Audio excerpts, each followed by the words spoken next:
Episode 59, Danny McDermott. Danny McDermott is a producer, actor, comic, and filmmaker. His latest effort, Panda, is tearing it up in the indie horror world and continues to grow in popularity. Want to know what it really means to get movies produced in Hollywood? This episode's for you. Spooky season continues. Please welcome to the show, Danny McDermott.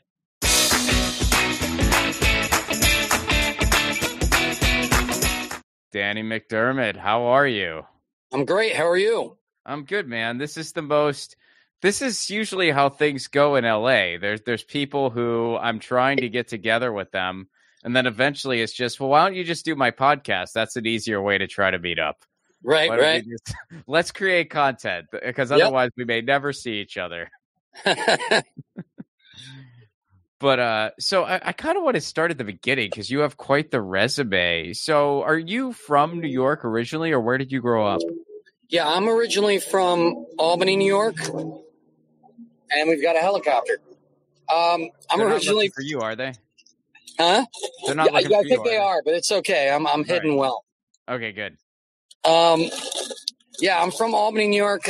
Moved to New York City. I lived there for 20 years. Made a big dent in the comedy world there. Produced a lot of shows. I had 4 different rooms running in different restaurants. There was 8 shows a week, booking Mark Maron, Ed Helms, who else? Ellen Cleghorn, Sarah Silverman, Bill Burr, everybody. And then I came out here 13 years ago. 14 years ago. So I wanted to talk a little bit about the producing stand-up part of your life, because that is an intense schedule, dude. How did all of that unfold? Walk me through it. Well, I got sick of going and begging the comedy clubs to do spots. I had Lucian Hold, who was running the comic strip, say, "You're very funny, but we don't need white comics." And this was back in the 90s. And so I started producing my own rooms. The first one was it was at a coffee shop that turned into the Underground later, became a bar. And I became so successful that, celebrities would rather do my rooms than the clubs because it was such an intimate and well-run room, I'd make sure the lighting and the sound was perfect. I'd make sure there were no hecklers. I make sure everybody was seated together, I paid attention to every detail. How'd you get people out? I mean, what was kind of the key to just just kind of building a solid room and the people eventually caught on, or what was sort of the mechanics there?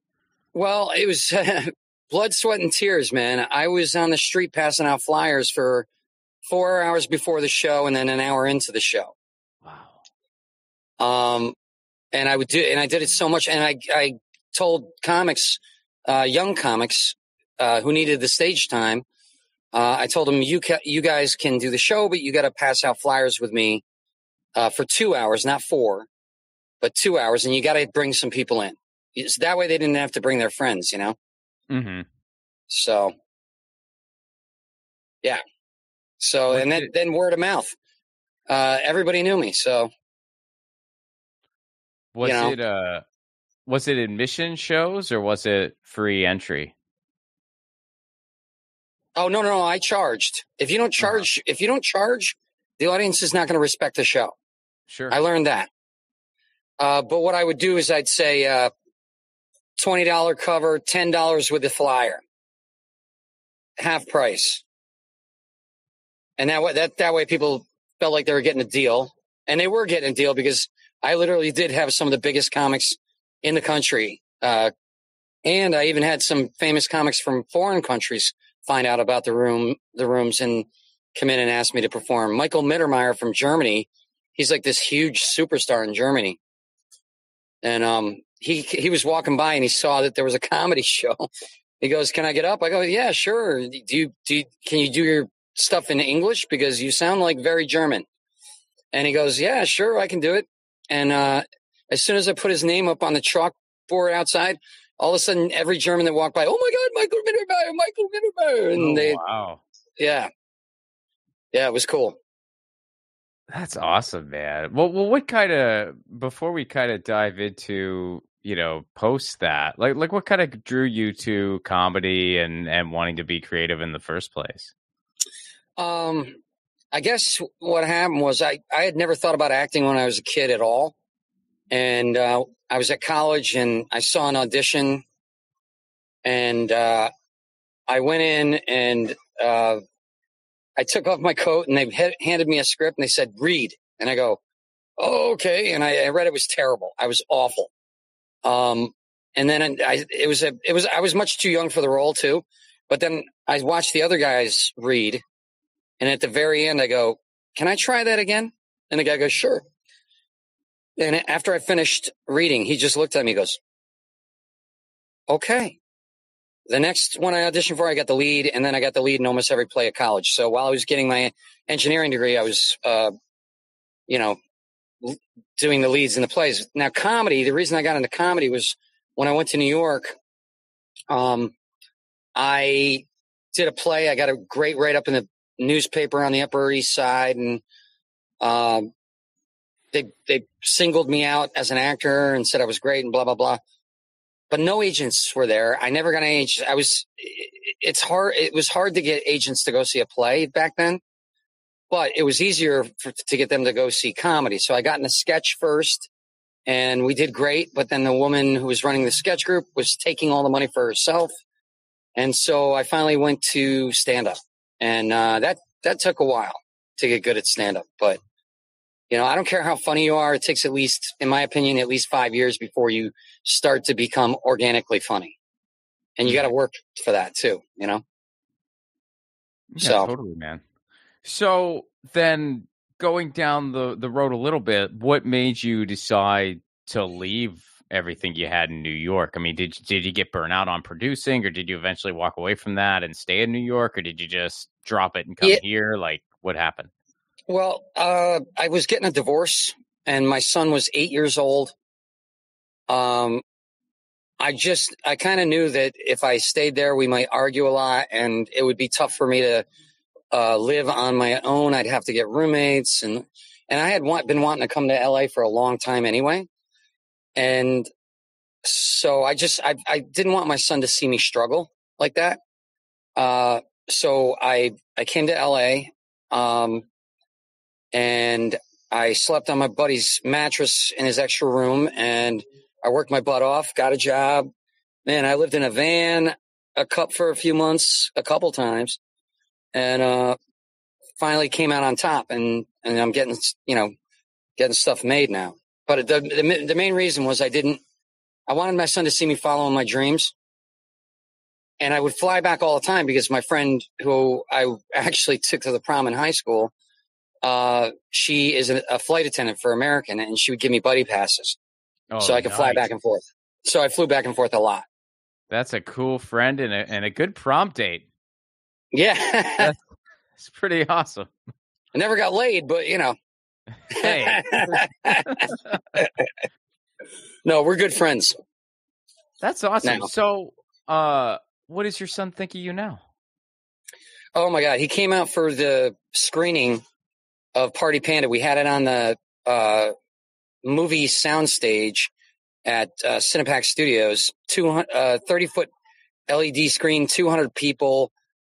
There was a taco truck that actually drove into the movie set and served tacos. We had $5,000 worth of booze that was sponsored for the event. My son just couldn't believe how good it was, and the reaction was amazing. And so he and I got an award for, one of my awards was Best Actor. I got a couple of those. And he texted me, he goes, I'm proud of you, Dad. Aww. I was like, yeah. That's awesome, man. Yeah. That is awesome. It feels really good. How old is he now? He's 19. Okay. What's he doing? He is going to Indiana University for finance. It's my alma mater. Oh, really? There you go. Yeah. He's having a good time, I promise you. It's a wonderful place. Yeah, and he's getting straight A's. So, good. Yeah. Yeah. Oh, so man. hopefully he'll be able to help me finance movies once he gets out. There you go. Yeah, exactly. No, that's awesome, man. I went to IU. My sister went to IU, and my brother-in-law went to IU. And All right. we all talk about Bloomington, and it's funny. My wife has never been, but she hears us talk about it a bunch, and so I'm really one of these days we all have to go. And I kind of wonder if it'll be an underwhelming experience for her because like when you're in college, everything's through rose-colored glasses, and then when you're Right. older, you're viewing that through rose-colored glasses, like it was the coolest 4 years, and it was, but Yeah. you know anyway, but that's cool, man. Small world. So yeah, and well, let's get into Party Panda then. I wanted to spend a good portion of the interview talking about that. Which That is is why I'm your wearing this shirt. Yeah, dude. It's solid. It's a Panda shirt for anyone who's just listening to the audio. But yeah, walk me through that. So I've been trying to get my other movie made, a feature called Father Reaper. And I got, at one point I had 150,000. I had Skeet Ulrich attached. Christopher Titus wants to direct it. He still wants to direct it, but the producers, we had issues. I'm not going to say what. We had issues. That happens sometimes, especially in this town. Well, they were trying to rewrite the script behind my back. Oh, geez. And it was just the rewrites were horrible. And we're like, no, we're done. And while I was waiting and nobody's getting anything done on it, I said, screw it. I'm not going to wait. I'm going to shoot something else. And so 5 years ago, what happened was the idea was 5 years ago. We shot it starting in October, but 5 years ago, I went to the dollar store and they were selling t-shirts, and one of them had a panda on it with sunglasses, and he was holding a party cup, a red party cup. The whole thing was black and white and gray except for the party cup. And in the reflection of the glasses, you could see polar bears drinking. And it was just a really cool 3D shirt. It looked almost three-dimensional. Everybody commented on it and everything. It was Halloween. I didn't have a costume. And this girl's coming over. She used to live at the house, and she's picking up a check. And I said, hey, I don't have a costume, but I do have a panda shirt. And it says Party Animal on it, by the way. And I said, I do have a panda shirt. Can you paint my face to look like a panda? I thought that I'll be the party panda, whatever. And she did. And when I went out, nobody recognized me. And I'm like, wow, this is kind of cool to be anonymous. And then I took a selfie, and it was so creepy that I was like, I need to write about this guy. He needs to be a serial killer. And that's how I came up with the idea. And 5 years later, I was sick of waiting for Father Reaper to get done. And I was like, I got to prove myself. Let's do this movie. And we're winning all kinds of awards now. So it's good. So my director, Uriah Hare, he's my director. My girl, Lizette Santiago, was in it. Justin Paul was the bad guy. Phenomenal actor. Phenomenal. It was just great. Dude, you were going to ask me? No, I was going to ask, have you done a lot in the indie horror world, or is it like newer for you, or how much of your work has been there? Yeah, man, let me think about this. I guess the Father Reaper was the first horror I wrote. And it was because my buddy had called me. He goes, I'm on the line with this distributor, and he's telling me if we make a creature feature, we can make it for cheap, and he can make us a lot of money on it. So I got on the phone with the guy. We talked about it for a while, and then me and my buddy, Vance Crowfoot, we just were throwing ideas around on the phone, and we came up with the idea of a priest who inherits the curse of becoming the Grim Reaper. And so that's how that came out. That script is phenomenal. I still love that script. I want to get that done. And then I wrote Party Panda. So I guess I've only written two. Well, I did rewrite another one for Vincent Guastini. He did the effects for the film. He also did these special effects for Strange Darling that's out right now. He did World War Z with Brad Pitt. He did Dogma. He's done everything. But I rewrote a film for him that was a horror based on the 50s, the space race. And then I also wrote, I just rewrote a play called There's a Zombie in the Garden, Frank. I wrote that for into a short film, and we're going to be shooting that soon. So yeah, that's most of my experience in horror. Other stuff, I started out, I guess, I wrote a comedy, kind of like an elf kind of comedy about a mythical holiday character that is not really a holiday, but he wants to make it a holiday. So I wrote that. That was my first one, and 30 Rock actually parodied it. And yeah, I was pretty pissed. Oh, it wasn't like a collaboration. No, they just basically ripped me off. Well, I shouldn't say rip me off, but they basically, it was my character, my idea, and they rewrote it so that it was kind of different from my idea, but they also parodied it. So I guess I took it as a compliment because there's nothing I could do about it. Did you ever reach out to anybody? Well, I called Judah Friedlander, and he's my buddy. He's a comic too, obviously. Yeah, and he was on the show. Yeah. And he goes, Danny, I swear to God, when you told me that story, I think we were at Carolyn's. I think I was wasted. I don't think I told anybody that idea. And I believed him. And then him and Tom Shalhoub did a whole podcast of trying to figure out how 30 Rock got my idea. But it was mostly about me and my life. I got it on YouTube. But that was really sweet of those guys to do that. And then I wrote an action film, which is probably going to cost $150 million. So obviously I can't make that yet. It's about a fallen angel who tries to bring Earth back to the Garden of Eden and steal everybody's life and just put his small group of people and restart the Garden of Eden.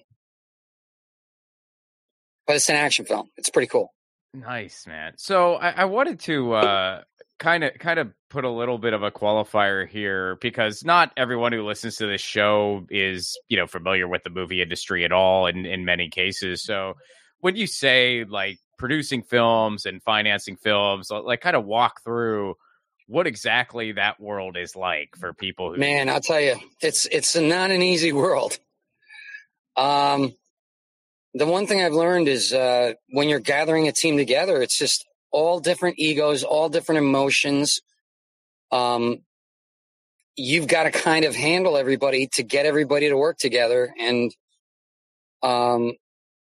there's a lot in psychology that you need to be able to handle people. But the money, you just got to know rich people and ask them to help. Some people crowdfund, but that's like a 24/7 job. And, it's not, it's hard to make the money you need by doing that. So what you really need to do, my opinion right now, in this day and age right now, you need to shoot a short proof of concept, because nobody's reading scripts. They say they are, but they're not. And even if they read the script, they can't see it. They can't see your vision. So if you do an incredible proof of concept, they'll say, oh, wow, they can actually make a film.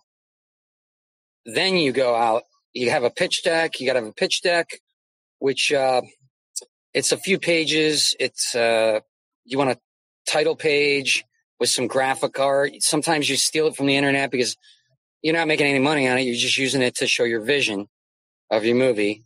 And you have a few pages. You have a budget page. You have a summary page of the synopsis. You have the characters, or who you would like to be the characters, or who you've already signed on, what celebrities you've signed on to be what characters, stuff like that. And that's a pitch deck. Every movie has to have one when you do a package. But with that and the proof of concept and the script, you got a way better chance of getting money for a feature. But the short proof of concepts, to get the money for that, you just got to ask a few friends that you know. There's a lot of wealthy people out there. You just say, hey, $5,000, you're not going to make your money back, but you'll have a first chance to put in for the feature, and you can write that off, on your taxes. So you've done a lot on stage as well, and I wanted to ask you, what have been some of the biggest differences you've noticed between, other than like the very, very obvious, but between doing stuff on stage, like a play versus doing a feature or a short. And I'm coming at this as a person who is going to be producing my first play ever next year. Okay.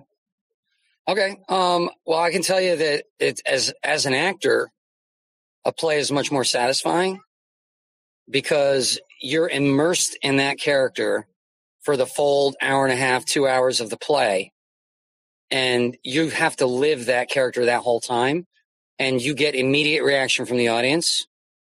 But it's more the energy because you can't really be conscious of it. You've got to stay in character. You really got to forget about the audience. But in a way, when their energy, their giggles, their laugh, whatever, that feeds you, the energy feeds you, and you stay focused in the character. It's just much more satisfying as an actor, I think.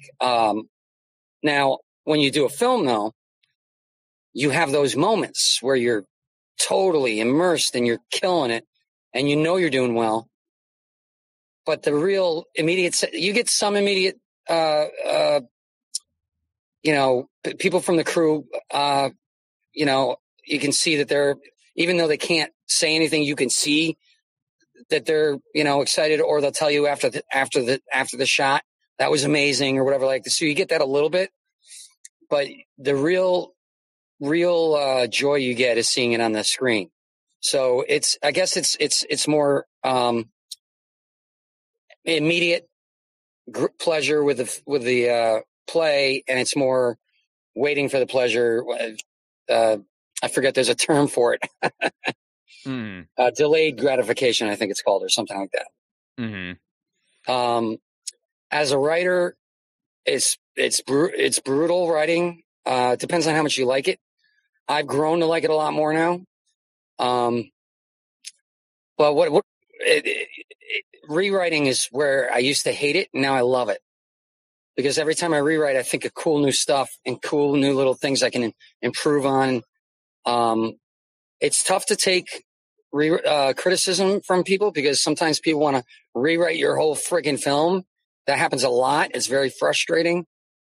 That's another reason why I say shoot this short proof of concept first, because they won't, they'll read it and they won't see your vision. So as a writer, the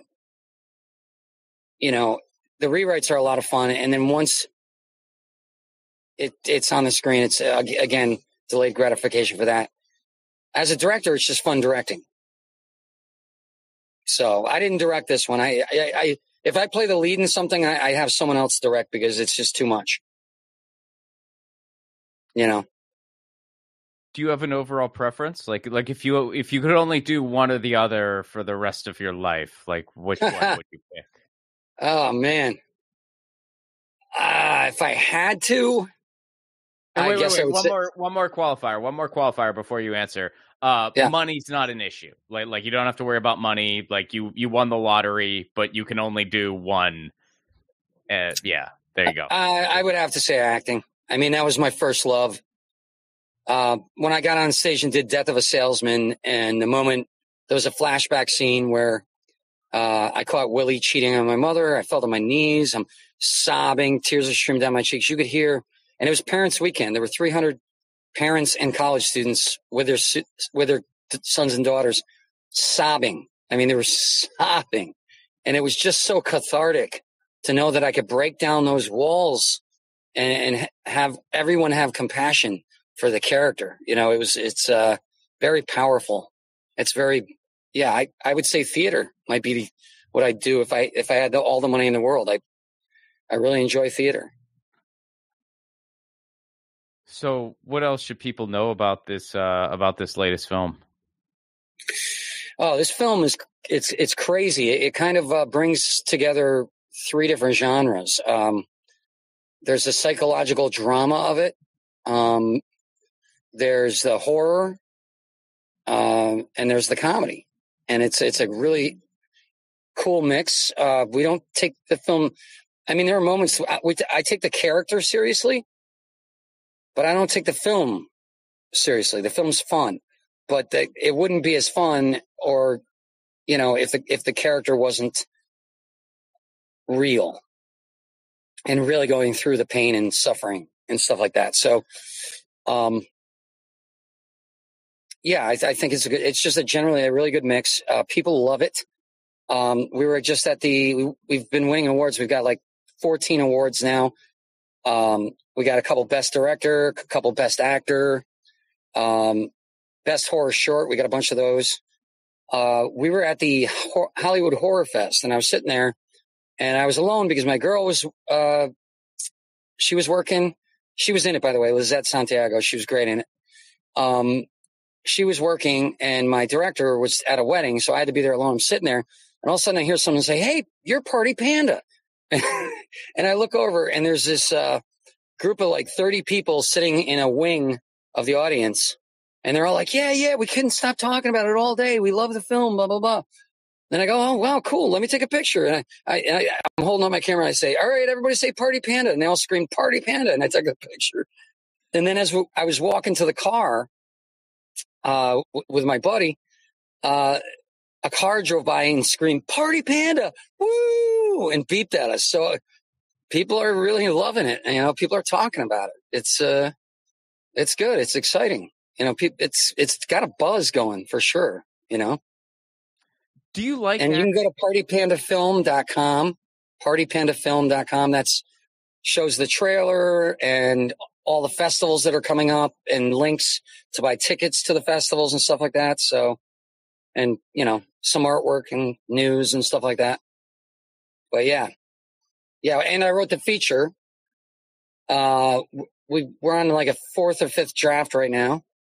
And we're hoping that by the end of this festival run, we'll have the money to make the feature. So, yeah. Oh, and I'm also writing another horror film. And a very big producer, Comic-Con, like crazy big. I'm not going to say much about it, but I'm writing something with him. We were out the other night. He goes, I love that idea. So I'm like, wow, a drink finally paid off. Last question. Yeah, go ahead. Well, I was just going to say, do you like acting in your own stuff?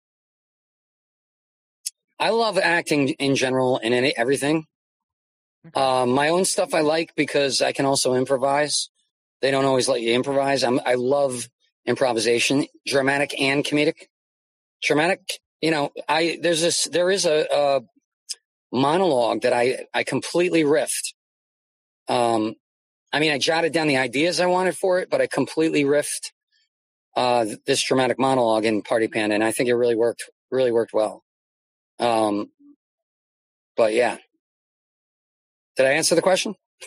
Yeah, no, absolutely. I asked because I recently finished my first feature, and I played the guy, I played the main character, and I wasn't necessarily intending to. It just was it was a way to save money. It was a major player I didn't have to pay. I got you. But so far, people who have seen it, and we did a handful of festivals. We had some screenings. The last one was in London a couple weeks ago, and so far, people who have seen it have said, and some of them already knew me, but some of them didn't. But people have said, well, we can't imagine you not playing the guy. Like it was the right call for you to play the guy. And I was like, well, I guess good thing I didn't have more money. And I guess when it really gets out there, we'll see if the masses agree. Well, in a way, there's this, it's a double-edged sword, because if you play the character that you wrote, you're going to understand him better than anybody else. Mm-hmm. But if you give it the role to someone else, they may bring some totally new shit to it, and make it a really different character than you thought of, but it may become better. So it's a double-edged sword. But it's, like I said, you understand the character better than anybody would have. So that's good too. So that's probably what people are reacting to. So in closing, plug away. Tell everyone again where they can learn about the movie, where they can see your stuff, and anything else you want to mention. Sure. So partypandafilm.com is the website for the film. Anybody who wants to invest in short films, reach out to me. Danny P. McDermott on Facebook. Danny McDermott LA on Instagram. Those are really my main things. I do have a LinkedIn. You can probably find me on there, Danny McDermott. Yeah, I'm doing a backyard comedy show that none of you are invited to, but that's tomorrow. Yeah, and I'm open for acting work and writing and everything. So reach out. Thanks so much for doing this, man. Yeah, man. It's always fun working with you. That was Danny McDermott. You know, I promised you a heavy horror October, and we did not disappoint. I'm kind of liking this, how themes are cropping up here in 1000. I dig it. Hope you're digging it as well. Music for the 1000 podcast is provided by Andrew Saxon. Be sure to check out his podcast, the Bay Watching Podcast, wherever you get your podcasts. Leave us a 5-star review, would you? This is still a very new show. 5-star reviews really help get the word out. And if you want to support the show and the sustainability end, you can do so over at patreon.com/romplacone. For a Give What You Can level, you get full stand-up clips not available anywhere else. You get bonus content. You get a bonus podcast between Drew and myself. You get 1,000 episodes before they're released to the public. It's a really cool community, and you can join for as low as $1 a month, and it goes a long way. All right, we are one away from 60. And spooky season has officially concluded. We're going to be switching gears next week. I think we're probably going to do a music one.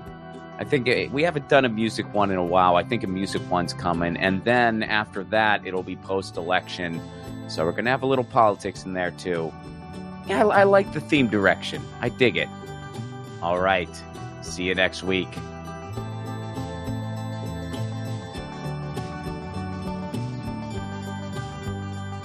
Hey guys, Ron Placone here. Take your own 1,000 challenge. No, you don't need to interview 1,000 people, although if you want to do that, go for it. Your 1,000 challenge can be whatever you want. Maybe you want to call a friend out of the blue once a week. Maybe you want to read a book every month. Maybe you want to start a different garden every season. I guess that might be dependent on where you live. Look, the point of the challenge is taking on an endeavor that enriches your life in some way, and it can be measured. And then, of course, you do it regularly. That's what 1,000 is doing for me, and hopefully for you too.